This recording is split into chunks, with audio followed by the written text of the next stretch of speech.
Hello and welcome to this month's edition of the NPR Book Report. My name is Camille and this month we'll be discussing Holes. First off, let's start with a synopsis.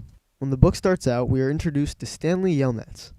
Stanley was walking down the street when a pair of shoes miraculously falls from the sky and onto his head. He is later arrested for stealing the shoes, a crime that he never committed. During the court case, the judge gives him the option of either prison time or a correctional camp. Naturally, he chooses the correctional camp. Stanley's grandfather exclaims multiple times that this is all happening because of his no good old pig-stealing great-great-grandfather. When Stanley arrives at the camp, he is introduced to many strange characters. One of them, ironically titled Mr. Sir, whose job it is to see that the boys stay in line, is particularly mean to him. Stanley is pushed around by many of the boys, being the newcomer. Later that day, Mr. Sir tells him, "You dig holes to build character." He is then given a shovel and told that he must dig one hole 5 feet deep and 5 feet wide every single day. While reading the book, there are various scenes that cut to a small town where a black man, Sam, who sells onions, and a white schoolteacher are in love. Their relationship grows through the small helpful actions that Sam does. When the white community finds out that a black man has been having relations with a white woman, they chase him down and kill him. This is when the schoolteacher, Kate, turns into Killer Kate Barlow. She becomes famous for robbing banks and leaving men that she killed with a kiss. Back at the camp, Stanley digs up a little gold case with the initials KB engraved into it. Besides that, the boys go on digging holes until one day, a boy by the name of Zero is teased to the edge by one of the counselors. Zero takes a shovel and hits the man in the face, running away. Stanley soon follows Zero, and they find each other in the middle of the wasteland. Together, they go to the top of a mountain, God's Thumb, that is far in the distance. Stanley had once heard his grandfather talking about it in one of his stories.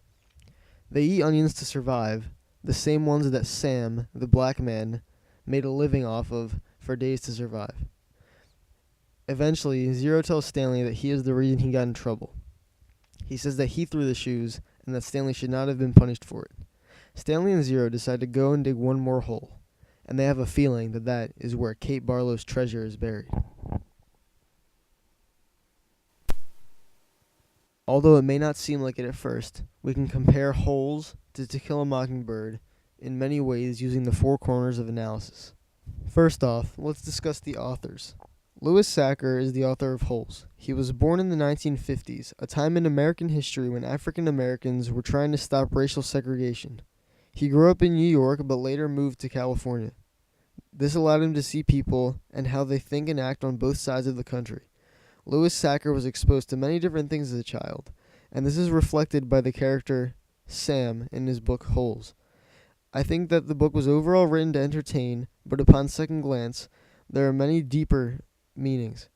Many times, characters are treated as lesser because of their age, sex, or race. Both Louis Sachar and Harper Lee try to portray that people are equal and that prejudice and racism are terrible things through the characters of Sam and Stanley in Holes and Boo Radley and Tom Robinson in To Kill a Mockingbird. Second is historical significance. During Holes, parts of it flash back to an early time in American history to tell the story of Kate Barlow and Sam. We can infer that it is a long time ago because there are no cars, no electricity, and the richest man in town says that he just got a brand new boat that doesn't need rowing. Kate and Sam fall in love, and eventually the town riots and kills Sam. Why? Because he is African American. Both Louis Sachar and Harper Lee portray the time periods through the settings and people's actions. In To Kill a Mockingbird, Tom Robinson is killed for being accused of raping a white woman. In Holes, Sam is killed for having relations with a white woman. Throughout the rest of Holes, the children are often treated as lesser because they are simply children. For example, at the beginning of the book, nobody believes Stanley when he says that he did not steal the shoes. In To Kill a Mockingbird, age discrimination is also seen when Scout is not taken seriously by many adults because she is young. Lastly, we can compare both books with literary elements. In both novels, we see unity of effect used, where the setting matches the plot. This can be seen at the end of To Kill a Mockingbird when the children are going home. It is very dark and silent, and then Bob Ewell tries to kill them.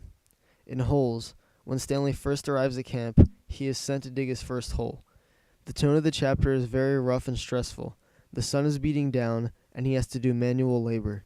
This is how Holes can be compared to To Kill a Mockingbird through literary elements such as unity of effect. Overall, Holes connects to our curriculum in many ways.